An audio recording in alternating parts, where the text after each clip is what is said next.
I'm going to introduce you to Kelly Anderson of TechWyse. She's going to be talking about the brand halo effect and its powerful impact on community building. All right, first of all, I know this has been a long day, but thank you for hanging in there and not leaving before I got to talk. That was my biggest fear, is that all of a sudden everyone would be like, oh, it's getting a little late, I gotta go. But if you have to go, I understand. But thank you for staying. My name is Kelly Anderson, and I'm the social media and brand manager at TechWyse. And today I wanna talk about something that is radically changing the way that we build loyalty, trust, and online communities.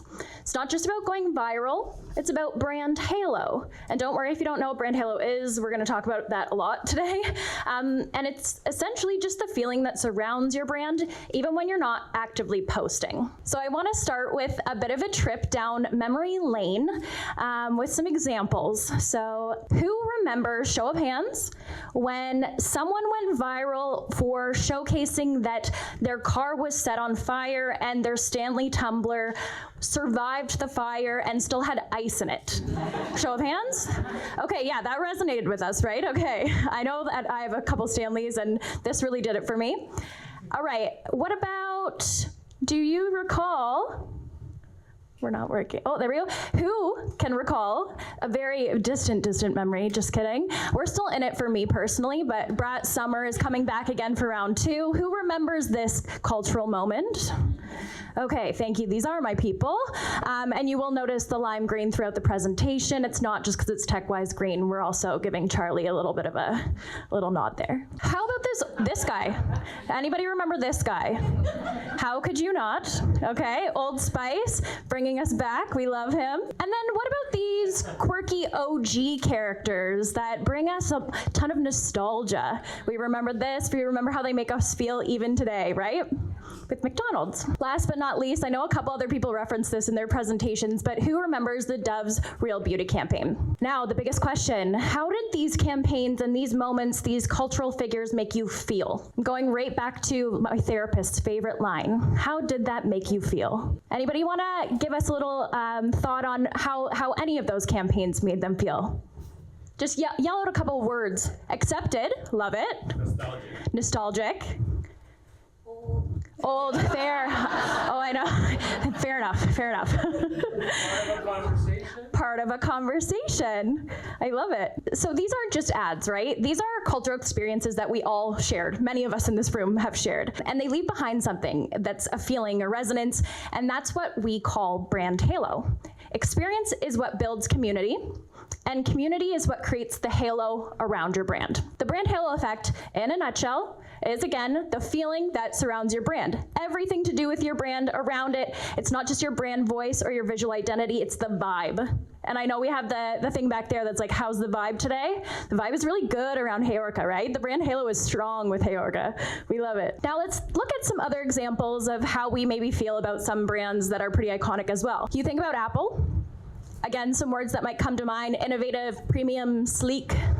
What about Jake from State Farm? He makes us feel calm and reassured and comfortable and welcome, approachable. And Nike, driven, empowered, unstoppable. Brand halo is not just what makes people follow your brand, but it's what makes people proud to tag you in their posts or tell their friends about you without being asked. The big question is, how do we do this in 2025? Now that we have a more algorithm-driven system than ever. Well, we get creative. And as for my team at TechWyse, shout out to Chris and Alexi who came here with me today. We built this from the ground up at TechWyse, and it comes down to 3 services that we now provide: podcasting, influencer marketing, and video. But don't worry, I'm not going to bore you with all these big budgets. Hey, we did all of these huge, massive things. Unfortunately, TechWyse is not Papa John's. We don't have the budgets of Papa John's. I'm really sorry, but we don't. We're working with a lot of small to mid-sized businesses, and we're on small budgets. So I'm gonna show you how we do that. So the first one, podcasting, one of my favorites. So now I know you've heard, like, not everybody needs a podcast, and I agree, not everyone needs a podcast. But we work with some really interesting niche clients who actually have incredible experts working for them who have a lot of knowledge to share that otherwise would not be creating content unless we kind of push them into it. So it's a lot of good information that's now become more accessible. So for many people in the podcasting world, you might be familiar with someone like this guy, Dave Portnoy. I know my brother is a big fan of this guy. He's got a whole podcasting marketing system, mega, I don't even know what you would call it, but he's got all these podcasts, he's got all these casting characters he's developed, he's turned one podcast into 10 million, he's got tons of followers, he's got merch line, he also reviews pizza in just one bite. There's a lot going on there. But if you don't have the budget of Dave Portnoy to create your brand halo and all these other things about your brand, we are going to look at, sorry, I'm gonna go back one slide. For me, I'm not a Dave Portnoy girl, but I am a crime junkie. I don't know if anybody else is a crime junkie in the room. Okay, so that's more relatable for a lot of us, right? Crime junkie, I not only follow them on social media, I know what their dogs' names are, I know what their kids' names are. I have got the hat, I've got the book, I've got the whole thing. I am part of their brand halo because it really resonates with me. But if you don't have the Barstool budget, you don't have the crime junkie budget, what do? You turn your experts into hosts, like I mentioned before. So there's two guys that I work with, two clients I've got. One is a facial plastic surgeon. That's Dr. Solomon over there. He's here in Toronto. And then we've also got Nick De Silva from the Northwood Mortgage. And they started podcasts with us where they are now sharing bi-weekly, sharing insights of how they're contributing to their small niche communities. So by taking the long form podcast and cutting it into shorter clips, we've been able to share their messages across multiple different platforms and give them a platform where they can reach more people with what they're selling, which is, in this case, just themselves, who they are, how they make people feel, not just their product or their service, but people are following because they like them. At TechWyse, we're also doing this for ourselves. Over here, we started our own podcast called the TechWyse podcast, and that's where we started hosting. There's Chris back there. He's on the podcast. We started using the people in our office as hosts who wanted to contribute and give back and share knowledge in a meaningful way. Next up is influencers. This is the new neighborhood watch, but people trust people, not perfection. That's something that we really need to keep in mind. So you might be familiar with this lovely lady, Alex Earle.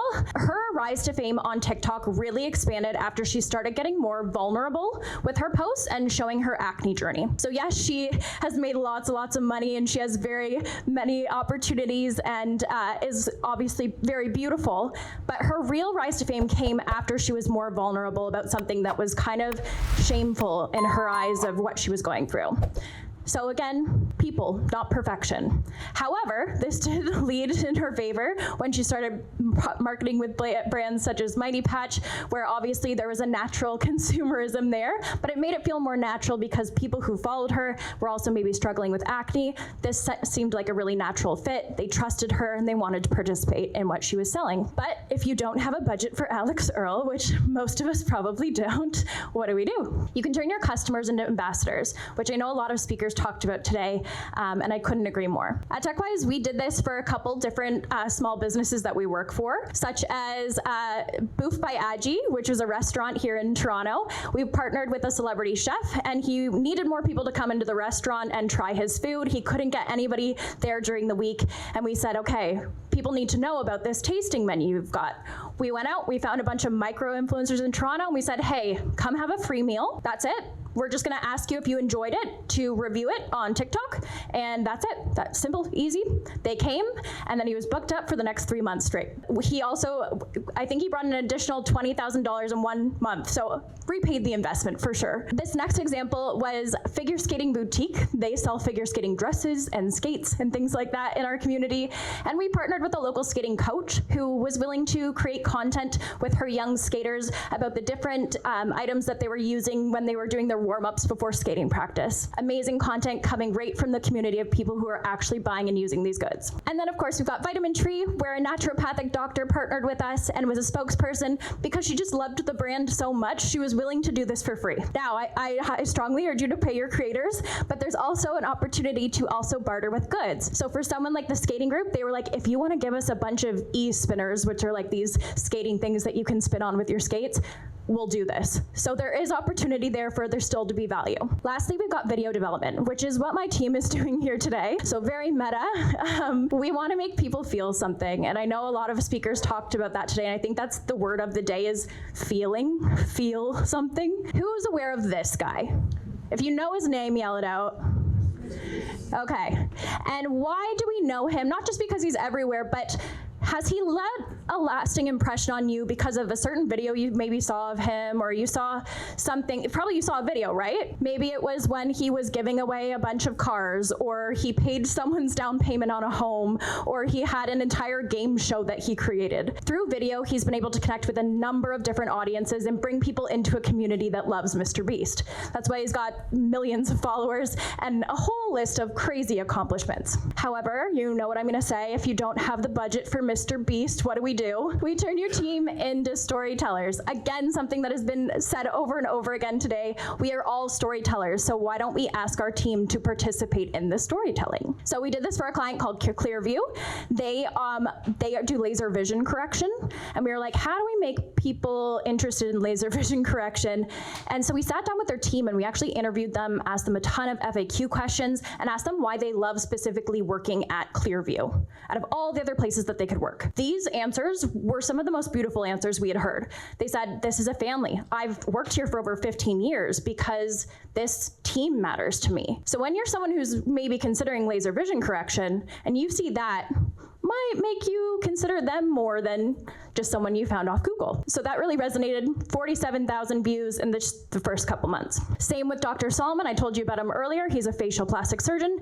He is a storyteller by nature. He's a natural storyteller. So what we did is we gave him a podcast. We started making video content out of it, where he interviewed patients that he had actually worked on and asked them about the emotional journey that they went on during their plastic facial surgery. So whether they got a facelift or a nose job, we talked about it. And then of course there's me talking about Northwood Mortgage on our own podcast and on our own video feed at TechWyse, talking about a client who we brought results to, because that's what story we wanted to tell. Essentially, your brand halo formula for creating this positive buzz around your business that will lead to business in other forms is insight, storytelling, community, and relatability.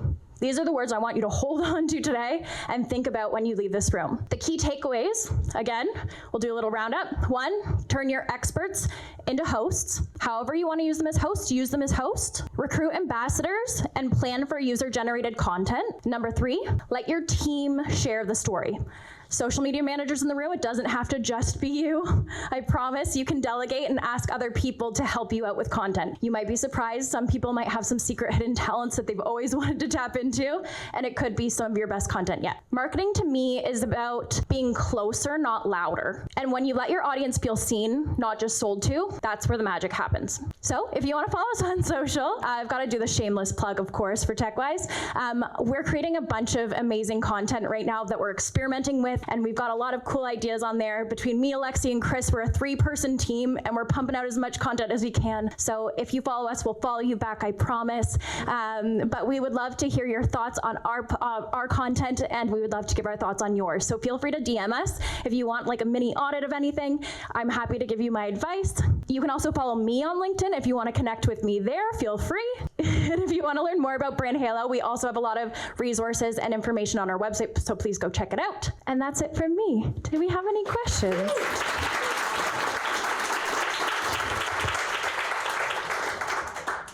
What do you think is the key to have a good storytelling?